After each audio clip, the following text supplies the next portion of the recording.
The mining colony of Nu sat on a frozen moon, far from Earth. 2,000 humans lived there, digging precious metals from the ice. They were workers, not warriors. They had families, dreams, and simple lives. None of them knew that 12 alien warships were about to appear in their sky. Captain Park was drinking coffee in the command center when the alarm screamed. He was 34 years old, a former soldier who had taken this quiet posting to escape the memories of old battles. Now those memories would save lives. "What do we have?" he asked, already moving to the main screen. Lieutenant, his communications officer, looked pale. 12 ships, Captain. Big ones. They're not answering our hails on any frequency." The ships were massive, dark things that blocked out the stars. They looked like weapons themselves, all sharp angles and glowing engines. Park had never seen anything like them. No human had. Then the message came. A face appeared on screen. It was not human. The creature had gray skin, 4 eyes arranged in a diamond pattern, and a mouth full of small, sharp teeth. It wore armor that seemed to grow from its body. "I am warlord of the Empire," the creature said. Its voice was cold and proud. "Your world now belongs to the hegemony. You will surrender all weapons. You will present yourselves for processing. Resistance is not expected. Resistance is not tolerated. You have 1 hour." The screen went dark. Silence filled the command center. Hands were shaking. Young Private, barely 22, gripped his rifle so hard his knuckles turned white. Park set down his coffee cup. He looked at the frozen wasteland outside the window, then at his people. "How many defense militia do we have?" he asked. 200, sir. Light weapons only, some mining explosives." "And them?" "Scanner shows approximately 3,000 ground troops preparing to deploy." Park nodded slowly. The math was simple: 15 enemies for every defender, no air support, no reinforcements, no hope. He picked up the communicator. "Warlord," he said, his voice calm. "This is Captain Park of the United Earth Colonial Defense Force. I have received your terms." The alien's face returned to the screen. Those 4 eyes held nothing but contempt. "You accept surrender?" "No." His eyes blinked in sequence, top to bottom. It seemed confused. "You refuse." "I refuse." "You have 200 soldiers. I have 3,000. Your weapons are primitive. Your defenses are weak. Why would you refuse?" Park smiled. It was not a happy smile. It was the smile of a man who had made peace with death. "Because this is our home, and you can't have it." The transmission ended. Captain whispered, "What do we do?" Park turned to face his people. Mechanics, miners, farmers, teachers, all of them holding weapons they barely knew how to use. "We make them pay for every meter," he said. "We make them bleed for every building. We make them remember this day for the rest of their lives." He paused. "And if we die standing." Stepped forward, his hands had stopped shaking. "What are your orders, sir?" They landed their troops 2 hours later. They expected the humans to be waiting in lines, ready for capture. Instead, they found empty streets and dark buildings. The first squad of soldiers entered the main habitat dome. 20 warriors, armed with plasma rifles, moving in perfect formation. They had conquered 47 species. They had never lost. They never saw. The young private dropped from a ceiling vent, knife in hand. He killed 3 before they knew he was there. Then the lights went out and the humans came from everywhere. The battle lasted 9 minutes. 17 died. 3 humans fell. The survivors melted back into the tunnels. On his command ship, watched the reports with growing disbelief. "They ambushed our warriors," his lieutenant reported. "They used the darkness, they used the cold, they used knives." Knives. Had never heard of a species choosing blades over energy weapons. "They seem to prefer close combat, Warlord. It is disturbing." Sent 200 soldiers to clear the eastern sector. 40 came back.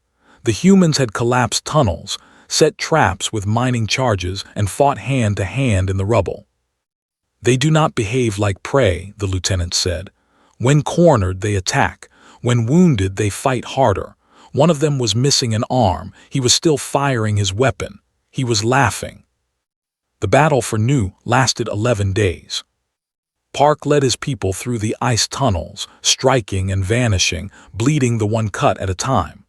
Intercepted enemy communications and turned their own tactics against them. Became something like a ghost, appearing behind enemy lines, leaving only bodies. By day 5, the soldiers began refusing orders. They spoke of demons in the dark, of humans who would not die, of eyes that glowed with hatred in the shadows. By day 8, had lost 900 soldiers. The humans had lost 112. By day 11, reinforcements arrived from the hegemony fleet. 2,000 fresh troops. They finally overwhelmed the last human positions through sheer numbers. Park was captured alive. He had 17 wounds. He was still trying to fight. Stood before him, trying to understand what he was seeing. This small, soft creature had held off an army with farmers and miners. It made no sense. "Why?" demanded. "You knew you could not win. Why did you fight?" Park looked up at him. His face was bloody, his body broken, but his eyes were clear. "Because you came to our home," he said, "and we don't let anyone take what's ours. Not ever." Had him executed. But that night, he sent a message to the hegemony high command. "These creatures do not surrender, they do not flee, they smile before they die. They fight without hope and call it honor. I have conquered 47 species and I have never seen anything like them. Send reinforcements, send everything. These humans are not prey, they are something else entirely, something we do not have a word for." The message spread through the hegemony like fire. And in the halls of 1,000 alien worlds, a new word entered the vocabulary of fear. Human. The war had begun. 3 years had passed since Nu. 3 years of blood, fire, and endless war. The hegemony had thrown everything at humanity. 12 billion soldiers from 100 conquered species, fleets that darkened the stars, weapons that could crack moons. They expected quick victory. They found something else. Generals stood before the war map, watching red dots spread across 17 star systems. Each dot was a battle. Each battle was a mountain of dead. He was 58 years old.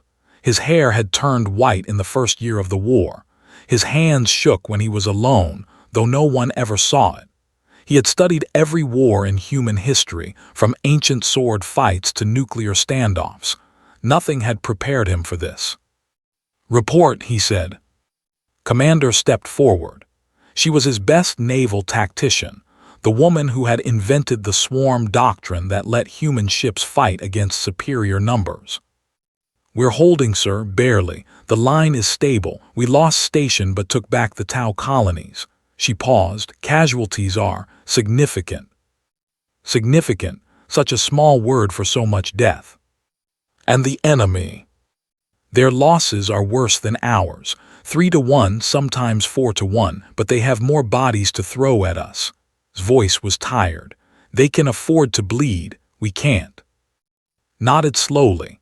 This was the truth they all knew. Humanity was fighting better than anyone had expected.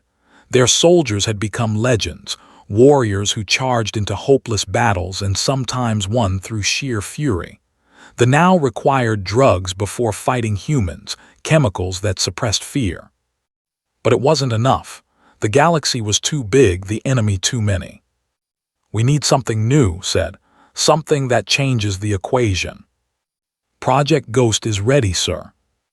Turned to look at her. "You're sure?" "First unit deploys tomorrow, 12 operators, Black Tiger." Across the galaxy, Warlord received the same information. His spies had intercepted human communications, fragments of messages about a new formation.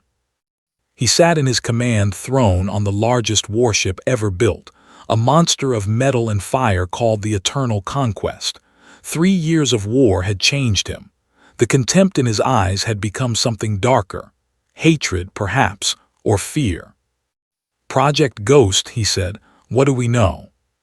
His intelligence officer, a thin named, brought up the data. "Very little, Warlord. A new military unit, small numbers, specialized training. The humans are keeping it secret." "Assassins?" "Unknown. The humans have many words for their warriors. Soldiers, Marines, Rangers. We do not know what this new word means." "What word?" His 4 eyes blinked nervously. "Commandos." Waved a clawed hand. "More of the same. Their soldiers are fierce, yes. Effective, yes. But they still die like any other creature. Numbers win wars, not spirit." He did not know how wrong he was. On the occupied world of 22B, 10 million humans lived under control. They worked in factories, grew food for alien armies, and died in labor camps. The hegemony had placed 30,000 soldiers there to keep them in line. It was not enough. They fell from orbit in complete silence. No engines fired, no signals transmitted. It looked like space debris, just another piece of junk falling to the surface. Inside sat 12 humans in black armor. Major Hand checked his weapon for the 15th time. He was 36 years old, with a face that showed nothing. His file said he had served 15 years in special operations. It did not list his missions, because most of them did not officially exist. 2 minutes to ground, the pilot announced. Sergeant Lee grinned beside him. She was the team's demolitions expert, a cheerful woman who could make a bomb from kitchen supplies. "I love this part," she said, "the falling." Behind her, Staff Sergeant Minu said nothing. He never said anything. The sniper simply checked his rifle and waited. The ship hit the ground in a farmer's field, 50 kilometers from the nearest enemy base. The door opened. 12 shadows slipped into the night. They left no footprints. 3 days later, a command post went dark. The garrison commander assumed communication failure and sent a repair team. The repair team found 47 bodies. No blast marks, no burn wounds, just precise cuts, broken necks, and faces frozen in terror. There was no sign of the attackers. No tracks, no DNA, no evidence of any kind, just death. The commander reported equipment malfunction. He could not admit the truth. He could not explain how an entire base could be killed in silence, in the heart of occupied territory, without anyone raising an alarm. But the soldiers knew. They whispered to each other in the barracks, voices trembling. "Demons," they said, "invisible demons." On the Eternal Conquest, received the report with growing unease. "How?" he demanded. "How does one eliminate 47 warriors without a sound?" Had no answer. A week later, 3 supply depots exploded within minutes of each other. The timing was perfect, the destruction total. No survivors, no witnesses. Then the patrols started vanishing. A squad would march into the forest and simply never return.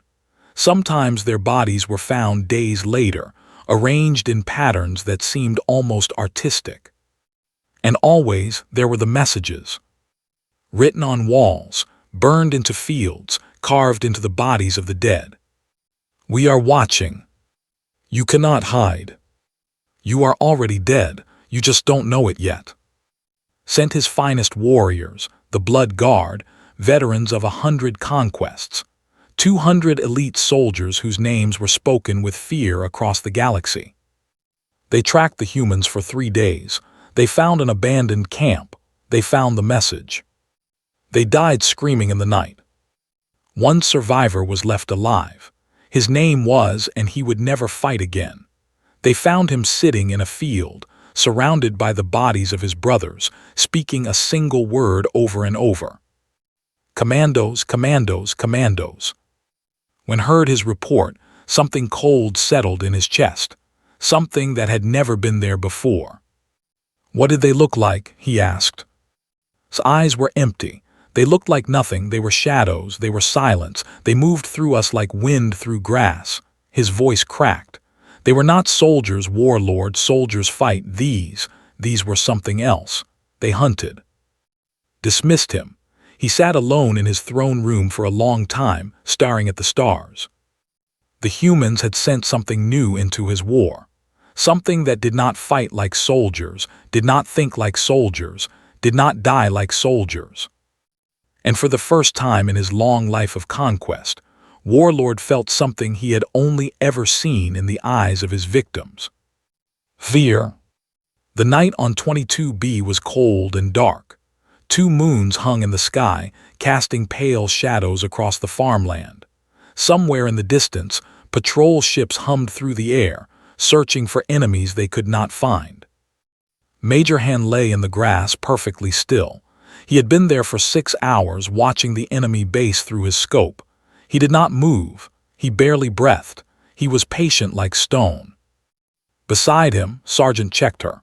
She was the team's intelligence specialist, a quiet woman who could read enemy communications like poetry. "Guard rotation in 15 minutes, she whispered. "Weak point at the eastern gate. 2 sentries, both tired, both looking the wrong direction." Han nodded once. 15 minutes, an eternity, nothing. The Black Tiger unit had been operating for 2 weeks now. 12 soldiers against 30,000. The math was impossible, but math did not account for the human mind. They moved at night. They slept in holes they dug with their hands. They ate cold food and drank recycled water. They never stayed in the same place twice. And every night they killed. Not in great battles, not in heroic charges. They killed in silence, 1 cut at a time, bleeding the occupation like a wound that would not heal. Sergeant Lee crawled up beside Han. Her face was painted black, her eyes bright with excitement. "Charges are set," she reported. "Fuel depot goes up in 2 hours. Communications tower in 3. Power station at dawn."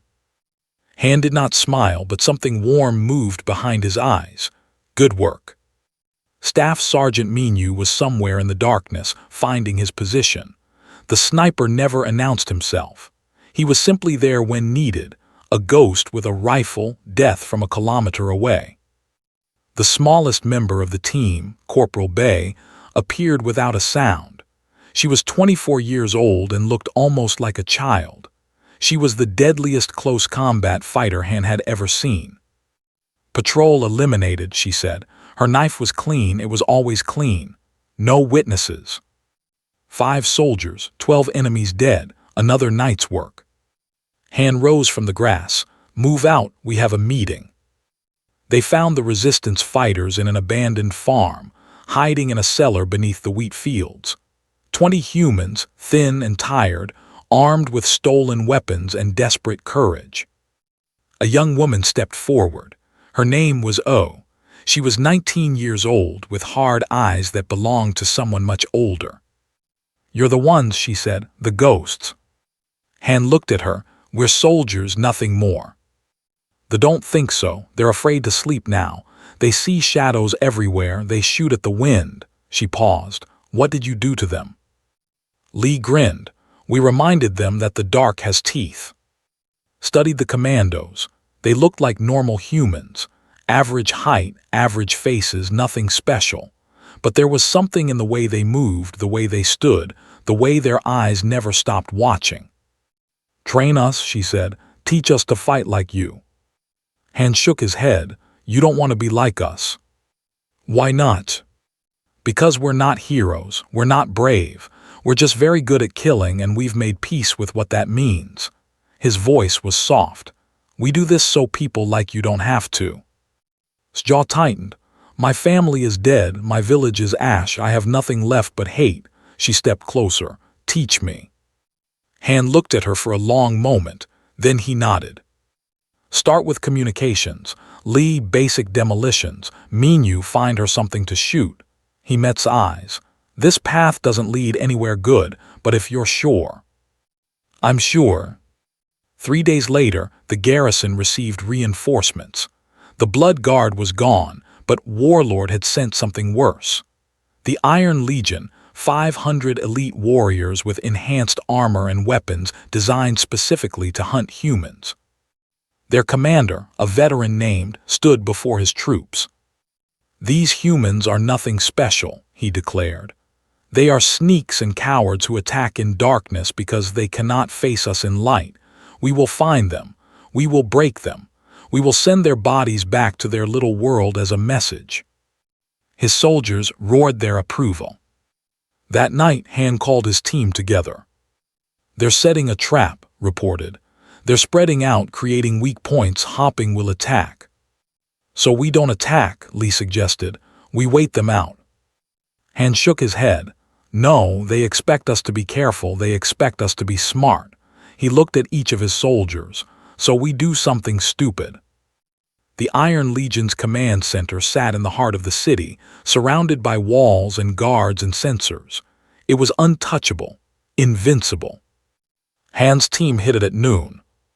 They came through the sewers, rising from beneath the building itself. They moved through the corridors like wind, killing so fast the alarms never sounded. Was eating his midday meal when the door opened. Han stood there, rifle raised, face calm. "Impossible," whispered. "How?" "You thought we only hunted at night," Han said. "You thought we needed darkness." He walked forward slowly. "We don't need darkness, we are darkness." The battle lasted 4 minutes. 30 elite guards fell. The Iron Legion's communications were destroyed. Their weapons depot detonated. Han left alive. He leaned close to the wounded commander's ear. "Tell your master something," he whispered. "Tell him that every soldier he sends we will kill, every base he builds we will burn, every victory he claims we will take back. Tell him that the ghosts are just beginning." He vanished before reinforcements arrived.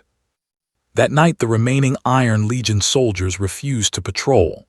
They sat in their bunkers, weapons ready, watching the shadows. The shadows watched back. Across the galaxy, reports flooded into Hegemony Command. 22B, Tau, everywhere the same story. Small units of humans operating alone, destroying 10 times their number. The word spread through alien ranks like disease. Commandos.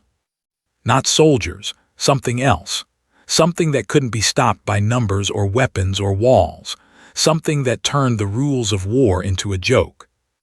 On the Eternal Conquest, read the reports with trembling hands. "How many?" he demanded. "How many of these commandos do they have?" Checked his data. "Our estimates suggest fewer than 500 total across all fronts." 500 humans are doing this." "Yes, Warlord." Stared at the numbers. 30 occupied worlds, 500 operatives, millions of his soldiers paralyzed by fear. He had conquered 47 species with terror and overwhelming force. Now terror was being used against him, and no amount of force seemed to matter. For the first time, he began to wonder if this war could be lost. 6 months had changed everything. Admiral No stood on the bridge of the United Earth flagship, watching data streams flow across his screens. He was 52 years old with tired eyes and steady hands. His job was simple and impossible. Coordinate the war across 12 star systems. Send soldiers to fight and die. Try to win. "Status report," he said. "Commando units active on 30 occupied worlds," his aide replied. "Enemy morale continues to collapse. Desertion rates among forces have increased 800% since last year." 800%. Soldiers refusing to fight, running from shadows, killing themselves rather than face the darkness. No allowed himself a small smile. "And our regular forces?" "Advancing on all fronts. The enemy is pulling back everywhere. They don't have the soldiers to hold territory anymore." Because they were afraid. Not of human armies, not of human ships. Afraid of small teams of operators who might be anywhere, everywhere, nowhere. Afraid of the word that had become a curse. On Earth, Doctor presented her findings to the United Earth Council. She was a military psychologist, 45 years old, and she had spent the last 2 years studying captured enemy soldiers. "They're breaking," she said, showing images of prisoners. Their eyes were empty, their bodies trembled. Complete psychological collapse. They can't sleep. They see threats in every shadow. Some of them have developed what we would call paranoid schizophrenia. The council members shifted uncomfortably. "From what?" one asked. "What did our commandos do to them?" Doctor was quiet for a moment. "It's not what they did, it's how they did it. The hegemony understands violence. They've used it for centuries, but they don't understand." She paused, searching for the right word. "They don't understand craft." Craft. "Our commandos don't just kill, they plan, they study. They find the perfect moment, the perfect angle, the perfect silence. They turn death into art." She looked at the council.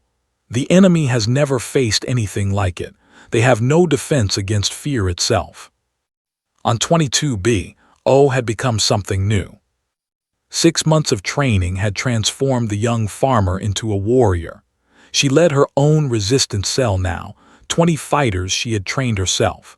They called themselves the Night Flowers. She stood in a ruined church, looking at a map of enemy positions. Beside her, 2 of her fighters waited for orders. "The garrison at Junction City," she said. 2,000 soldiers, heavy weapons, strong walls." "Too big for us," one fighter said. "We should hit the supply lines instead." Shook her head.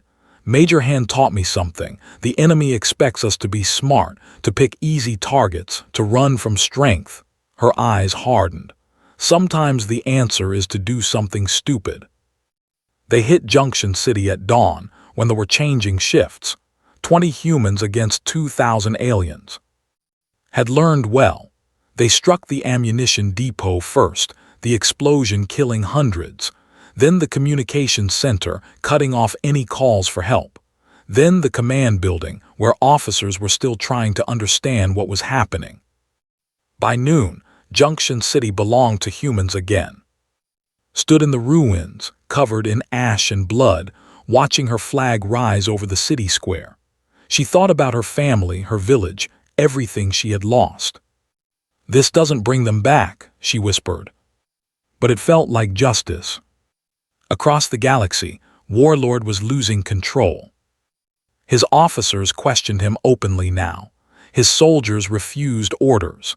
3 of his generals had been caught planning mutiny. He had executed them publicly, but it only made things worse.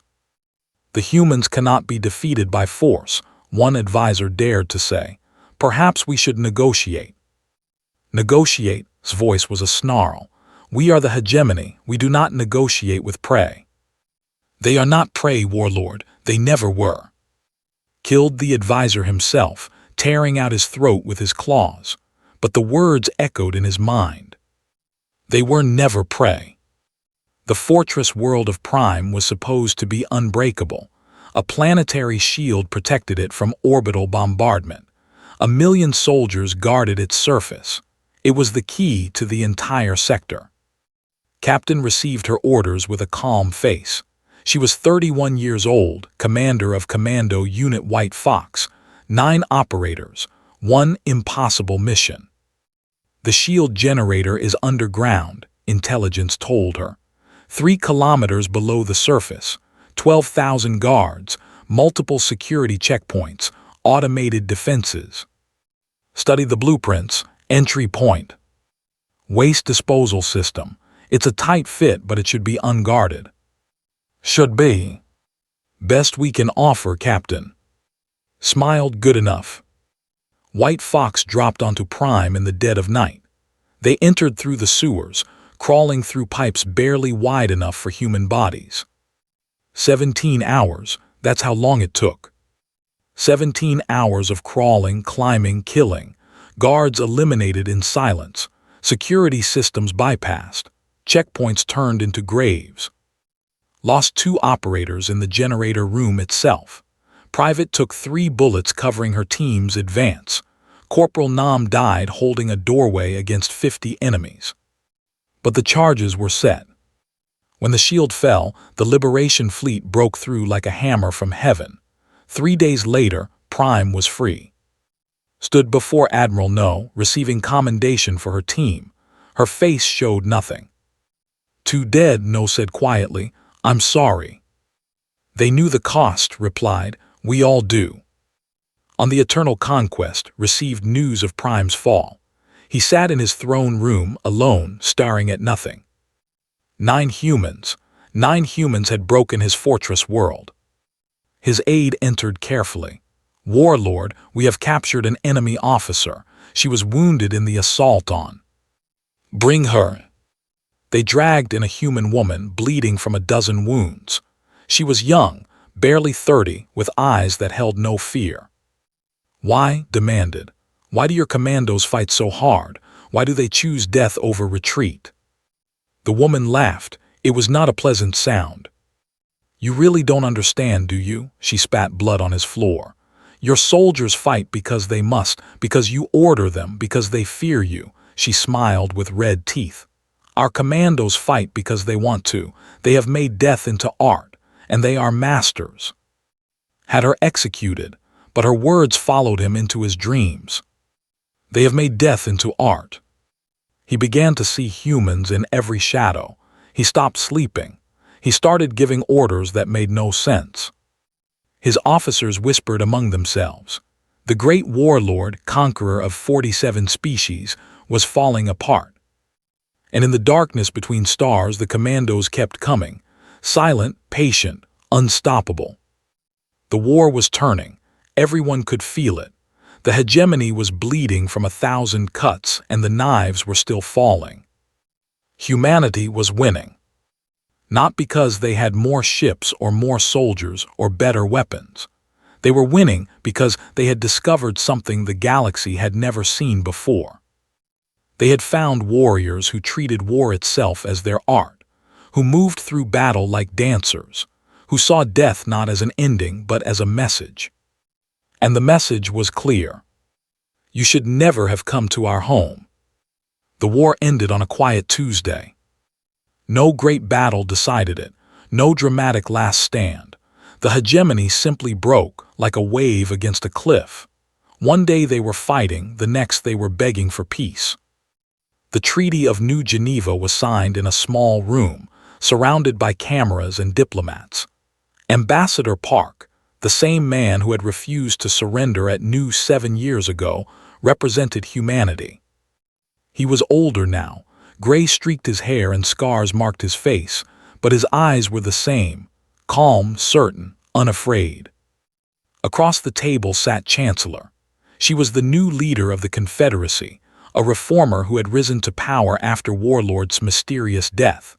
Some said he had been killed by his own officers. Others whispered that a human commando had found him in his throne room, alone in the dark. No one knew the truth. Perhaps no one ever would. "The hegemony agrees to withdraw from all human territories," said, her voice steady. "We agree to pay reparations for damages caused. We agree to release all human prisoners immediately." Park nodded. "And humanity agrees to cease all offensive operations. We agree to establish diplomatic relations.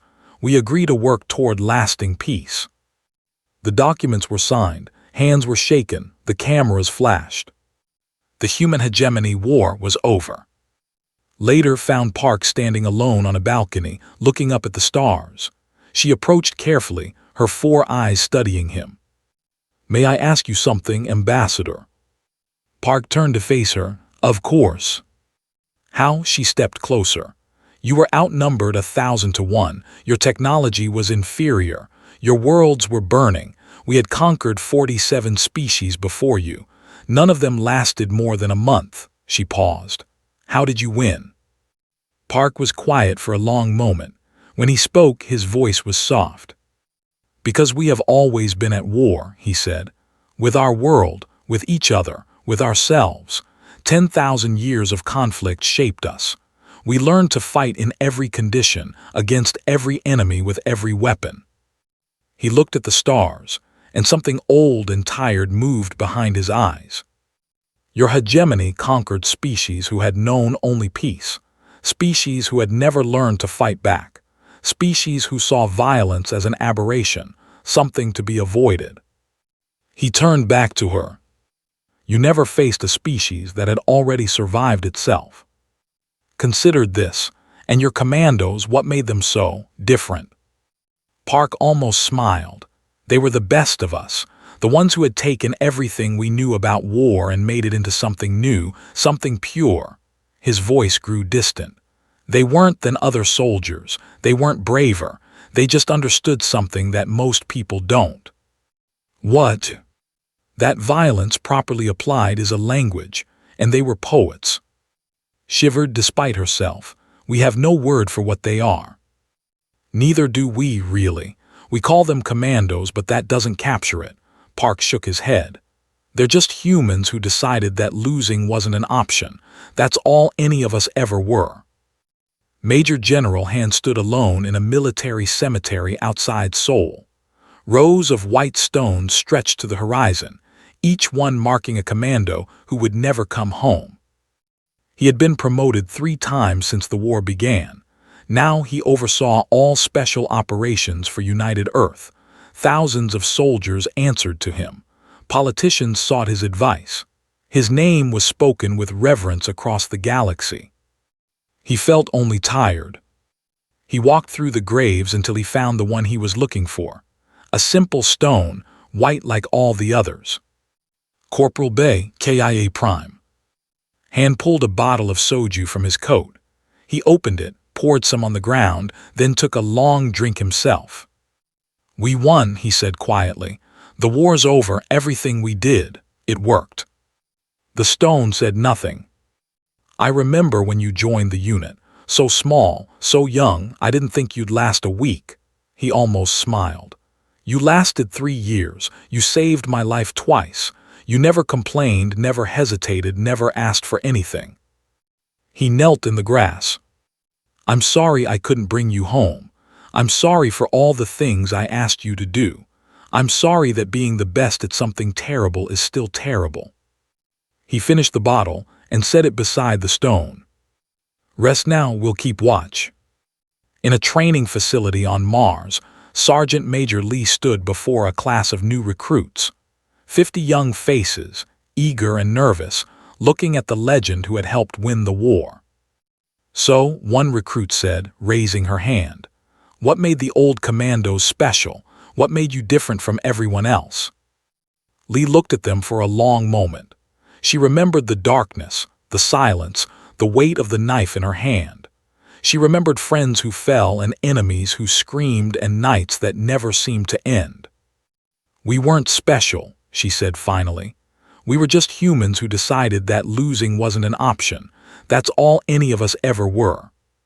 But the things you did were necessary, not heroic, not glorious, necessary. Her voice softened. You want to be like us, fine, but understand what that means.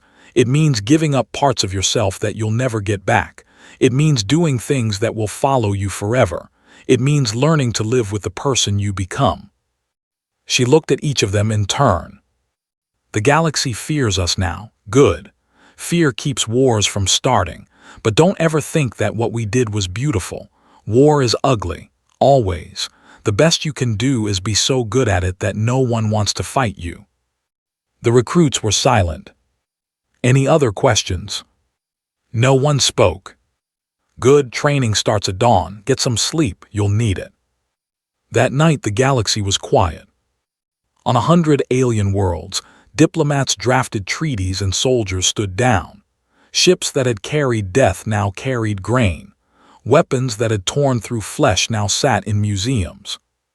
Peace had come, fragile, uncertain, but real. And in the halls of 1,000 alien governments, a new doctrine was being written.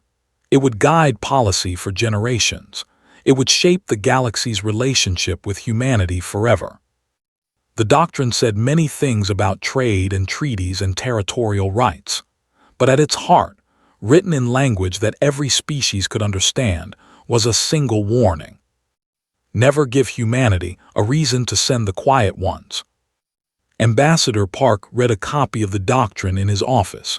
He laughed softly and poured himself a drink. Outside his window, Earth turned slowly in the darkness. Blue oceans and green continents, clouds drifting across familiar shapes. Home. The place they had fought and bled and died to protect. A place worth fighting for, worth dying for, worth becoming monsters for. He raised his glass to the stars. To the ones who didn't come home, he said, and to the peace you bought with your lives. He drank alone, watching the night. The war was over. But humanity would never forget. And neither would the galaxy.